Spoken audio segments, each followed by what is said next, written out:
What's good, guys? Richard here from Yena Content. We're down here at Kaha, Pounamu at 1008 Ferry Road. This is a pretty epic episode, so come and check it out. Let's go. Kia ora, ko arepa toko ingoa, ko nā te mani o poto, nā te parau, nā pui te iwi. I am the owner and founder of Kaha Pounamu. Was formerly Kaha Jade.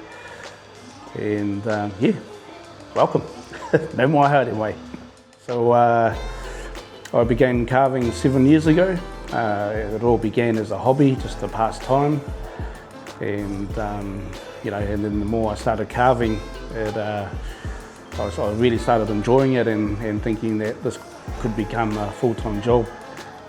You know, but it all started in my garage with a humble little setup and with grinding wheels that I actually made myself, a saw that I made myself, and not knowing what was going to happen. And so, to me, it was just I was looking for a hobby at the time, and Pounamu just sort of, yeah, I don't know whether it called out or anything like that, but you know, I was certainly drawn to it 7 years ago. And yeah, the more I started carving, just more I started enjoying it, and then thinking that, you know, this is going to be me for the rest of my life. Yeah, so how did I get to here? So, you know, I've been carving for a couple of years, and I decided that I wanted to do it full time. I didn't know how I was going to do it full time. And in the neighbourhood of Opawa is where I used to live. There's a shopping area there called Opawa Mall. And there was an old veggie shop, and before that it was a butcher shop, and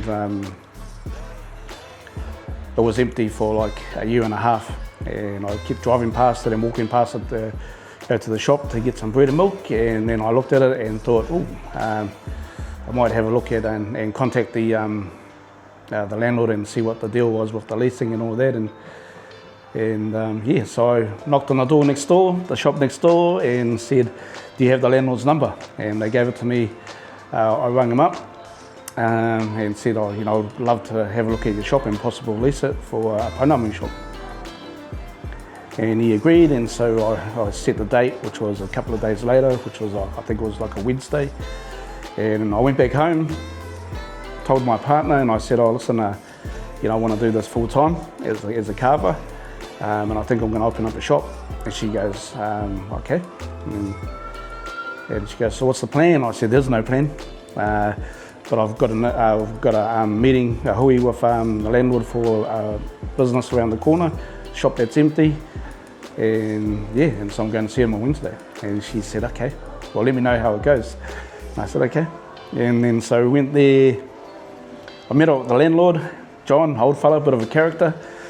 And you know, we came to an agreement about the lease and all that, and I signed it on the dot. Yeah. And then I went back home. My partner said to me, how'd it go? And I said, yeah, good, I signed the lease to the shop. And she said, what? And I said, yeah, I signed the lease to the shop. She goes, how are we going to do that? You know, we've got no money, you know.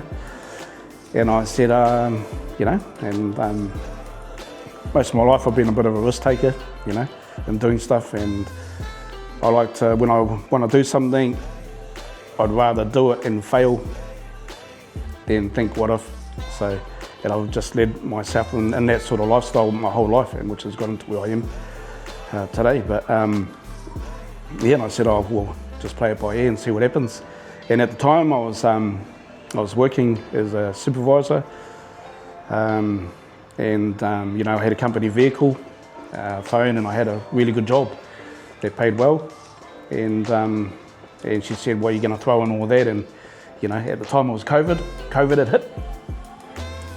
And she said, you know, it's scary times out there, and I don't think you should do it, you know, because how are we going to put food on the table for our kids and all that. And I said, I think we'll be all right. We'll just play it by ear and see how it goes. And yeah. She freaked out, you know, and then we started talking and that, and then she goes, okay, well, we'll see what happens. And then And then I had, a few people say, no, we shouldn't do it because of COVID. COVID's hit, don't know what's happening. People are losing their jobs, businesses are shutting down, and you're wanting to open up. I'm like, yeah. And I said, I just want to give it a go, and if it doesn't happen, I can always go back to work, And so, yeah, and the bonus thing that I had is, like, I already had a good selection of Pounamu that I already had purchased off iwi over on the west coast, and I already had a setup of tools, so I already had that side and already there. So I already had the tools, the product, and I knew the know-how, and all that. So I moved my workshop into the shop, and I got my partner's dad, who's a builder, and he helped me build a wall in the shop and build some benches, and then went from there. So, and then my partner, she done all the painting and all that, and so it all came from humble beginnings. Yeah? And all we did from there is from signing the lease to 3 months, we opened the doors, and we had about 30 pieces in there, which is not much. And we had this shop open for 3 days a week because I was still working full time. We did that for about 6 months, and then finally I had the courage to hand my notice in at work and actually just go full time. And from there I was like, I really freaked out at the time, because I'm giving up a secure job in the middle of COVID, and all I had was the trust in myself and what I was doing, and that. And then so after 6 months we opened, we went full time, and so the shop was open 7 days a week after 6 months. And the first couple of years was quite hard, as any businesses that you're starting off with, especially when you don't have the capital behind you.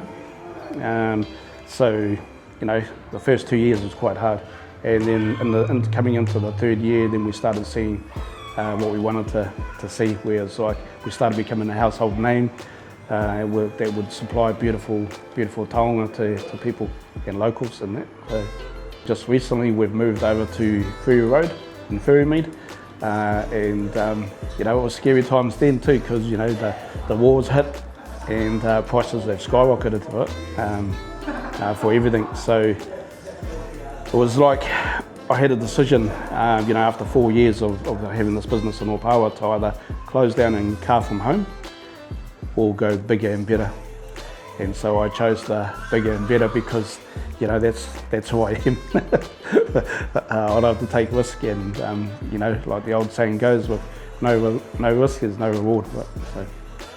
So what we do here now is, we carve beautiful taonga for people all over Aotearoa, New Zealand, and also all over the world.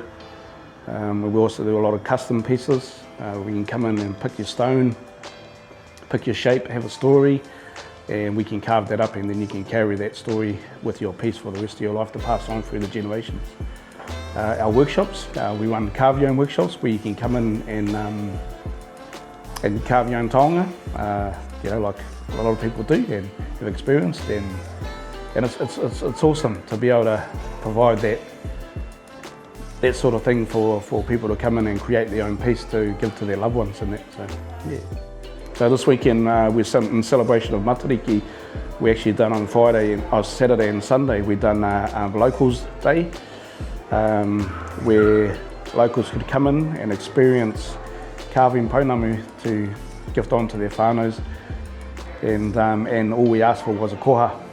A lot of families out there, a lot of locals out there can't afford to come and carve their own piece, so this is a way of giving back to the community, giving back to the locals, and letting them come in here, carve a beautiful taonga to take back home, and and the koha was up to them. And it was choice. Yesterday had a whānau bring in a kai, they koha the kai, which was a choice, and that was beautiful, we loved it. Another whānau come in and koha the kiti, made out of harakeke, and another whānau come in and koha some bone as well. So it was awesome to to be able to provide that service to the locals. That wasn't sort of taking from their pockets, and more so just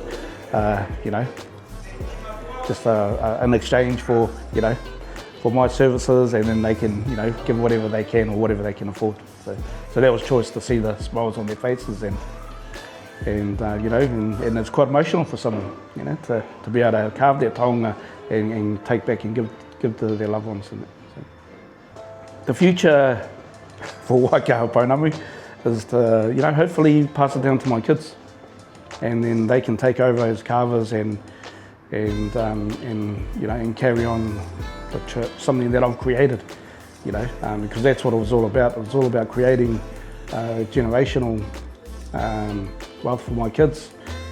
That was something that I created to pass on to them, and then they can pass on to their kids, and so on and so on. And that's my goal, to, you know, step back in maybe 5-10 years, and hopefully one of them can take over. Yeah. And carry on carving beautiful pieces, you know. So you know, for Māori, for Pākehā, for Tauiwi, and you know, and manuiri from all over the world. And that's it.